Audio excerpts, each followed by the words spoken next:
This is Brother Ed Umoja. And SHANALYNA CP. You're watching The Piff Connection on Uccn TV.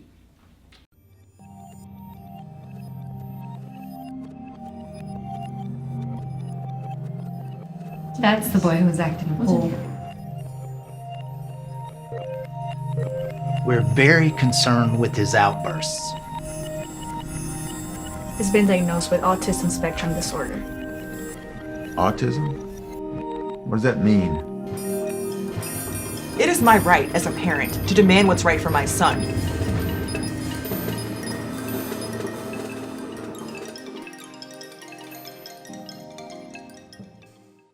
Hotel family, peace and blessings. This is Brother Ed Umoja. I greet you in the name of God and the ancestors, and whose footsteps I most humbly walk. We're here at the headquarters for Piff, UCCI, Dr. Walls and Friends here in Philadelphia, and we have a very, very, very, very special guest all the way from the ATL, Hotlanta.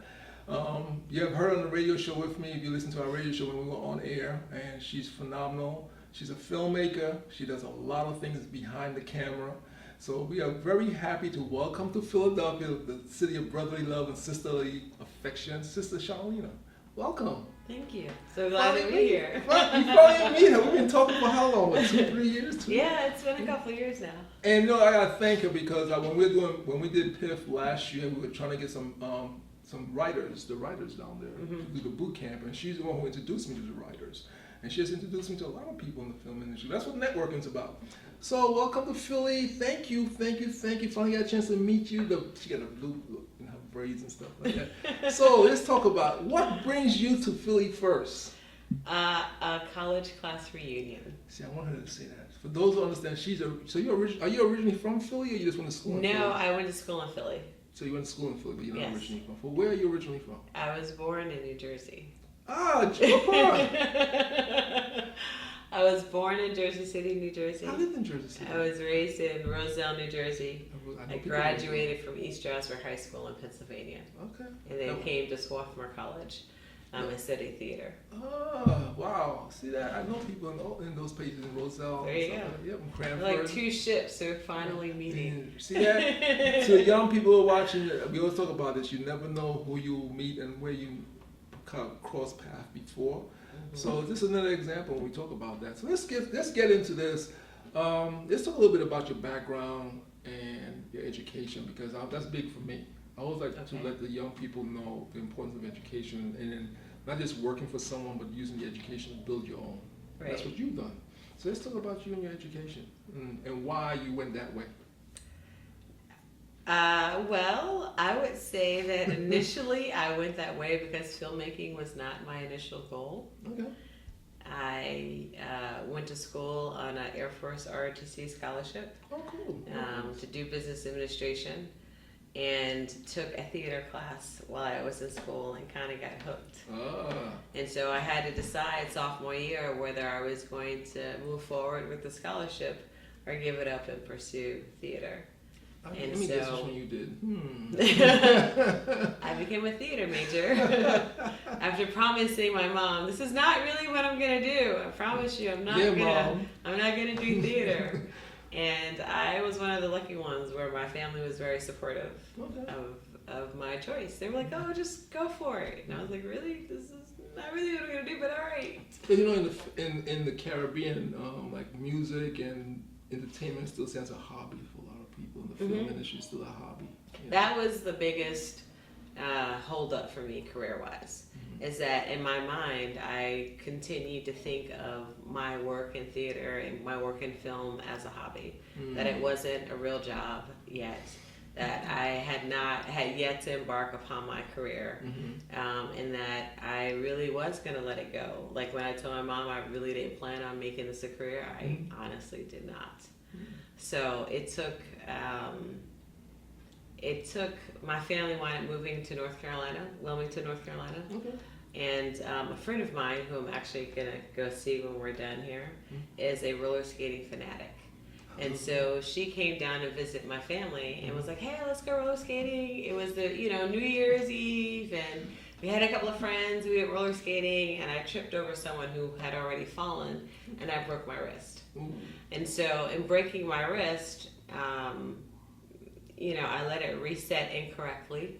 And so they broke it again and put a pin in it.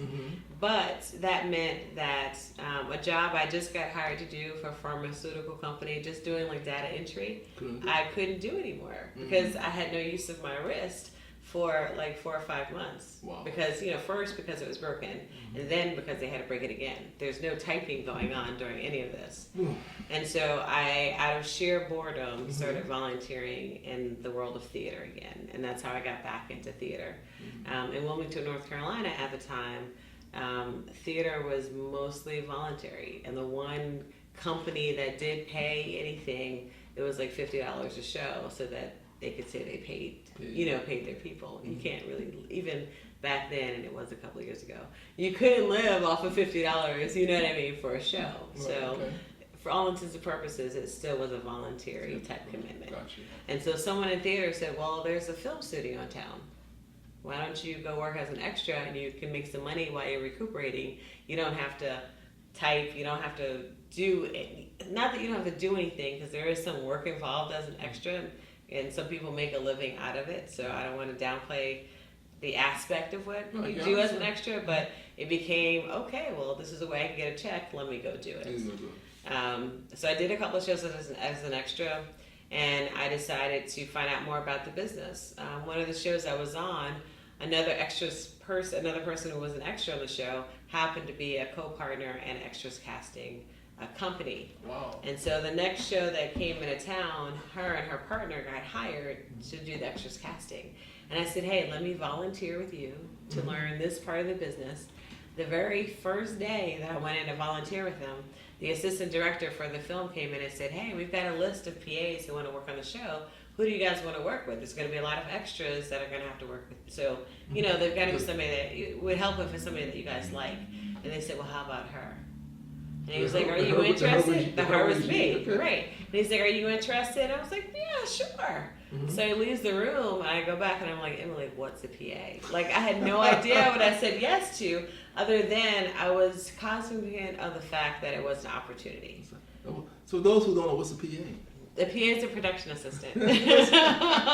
As a production assistant. So, there is a lot of truth. Like, they say your network is your net worth. Had I not known them, I would have been yet another name on the list of PAs who had submitted their resume, trying to get a job.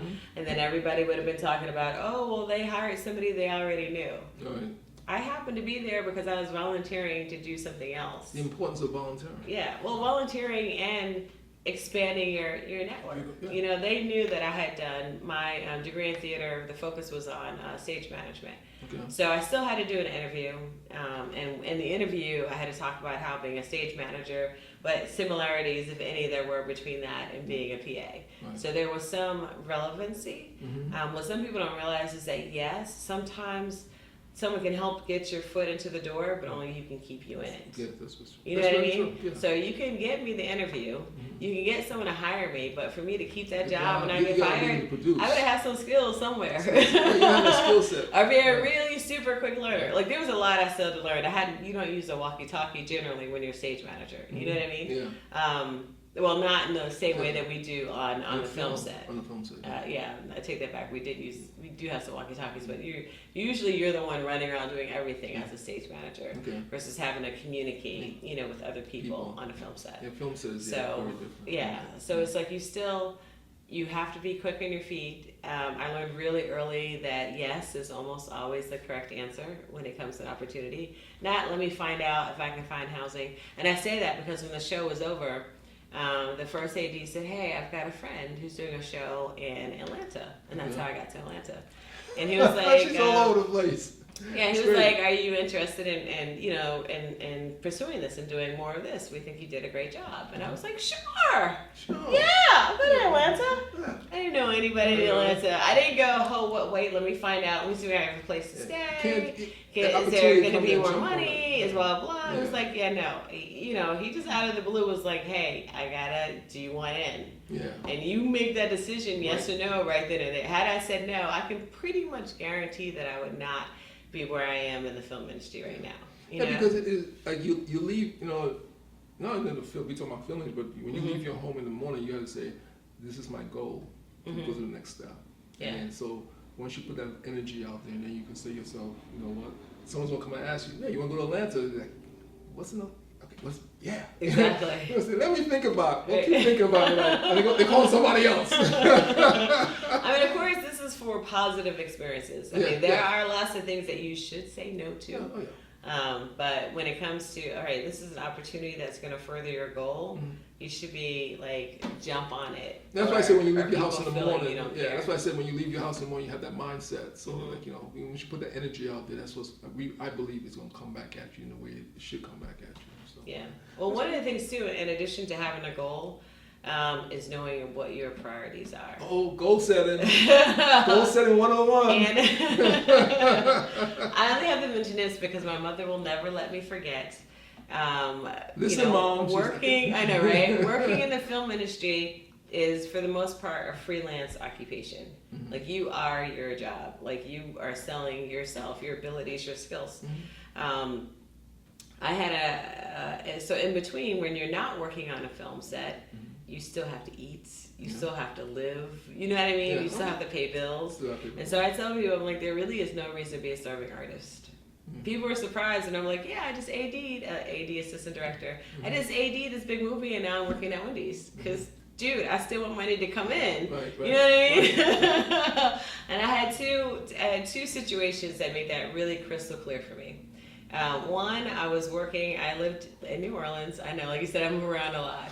I moved to New Orleans. I was living there for a while. A little thing called Hurricane Katrina came.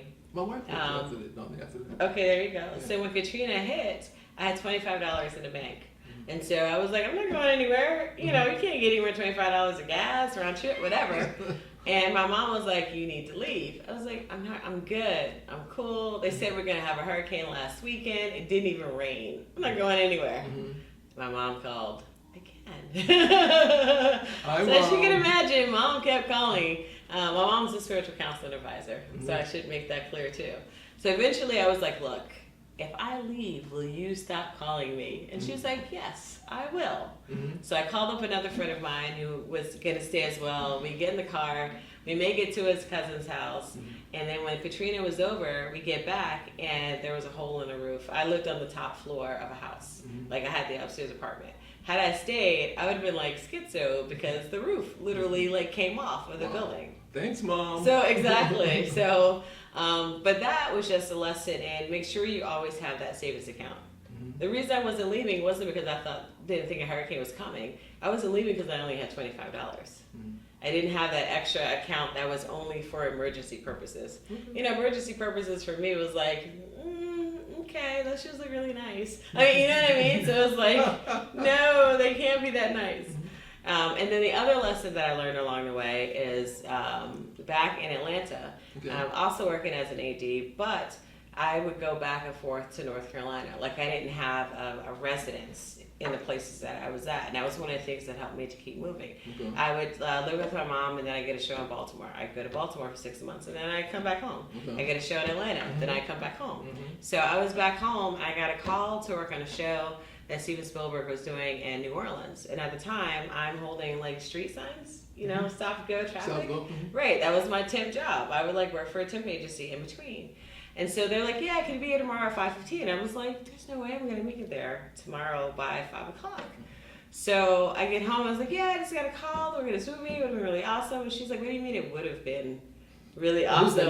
Yeah, this is my mom. Boy, Mom. She was like, what do you want to do again? Again, what are your goals? What was your priority? I was like, yeah, but I told them I would stay, you know, for this job that I have holding this sign on the street. Stop, go, Exactly. stop, And she's like, what are your priorities? What do you want to do? If you didn't hold that sign, what was going to happen? Like, the world was not going to end. And so it was like, yes, I felt like, to me at that point, mind you, I was younger, was that, hey, I've given him my word that I'm going to be there, and now I'm not going to be there. And she's like, yeah, but what about your word to yourself? Did you not say that this is the career that you want to pursue? I can tell you I've never had a call from Steven Spielberg's camp again on any show. My mom was like, yeah, that was that opportunity that you just let go out the window. Could you imagine where, I mean, I might not have gone anywhere. But you never know. You know what I mean? It could have just been that additional week that I worked on the show. But heck, I would have worked with Steven Spielberg for a week. You never know who You know what I mean? Exactly. I would have known who I would have connected with or whatever thing I could have done. And she was like, yeah, you could have called and just said, hey, I'm driving. I'm going to be a little late. And being late is like a huge no-no for us with the AD department. Mm-hmm. And she's like, look, you make something happen to get where it is you need to be to get what you want. And I had my goals in mind, but I hadn't thought about prioritizing any of it. I was just like, oh, no, we'll work on something else when something else happens. And she's like, if that nothing else happens, what are you going to do? Yeah. So there are lots of goals and just priority and networking lessons along the way. Because you've been here, we're doing, as you see all the work we're doing here, we have to run out just now. I could have said to you, I'm so busy this Sunday, I can't do this Sunday. But I don't know if I ever see you in Philly again, or when you're going to be in Philly again. So. My next reunion is in 25 years that I'll be attending. I'll probably get to Atlanta before she gets back to Philly.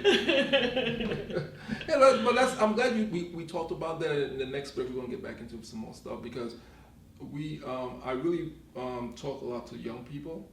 And I'm no apologies. I know I said about young people because a lot of times that microwave mentality is in young people, they went right away and then realize you have to build up to it, and there's all these little things you're doing, like answering the phone and say, okay, I'll be there, yeah. So there's a lot of little things to get to that level. Like they see their parents with all the stuff, but they wasn't alive when their parents was going through all the stuff they had to go through to get those things. And now here you come on the scene after they have the house and say, oh, I want that one. No, you know what your parents went through. So as I'm listening to you talking, this is the process because when I see you sitting there for your Oscar in the next couple of years, we're going to talk about your stuff. I want you to remember her face and her name because in a year or 2 years, she's one movie away.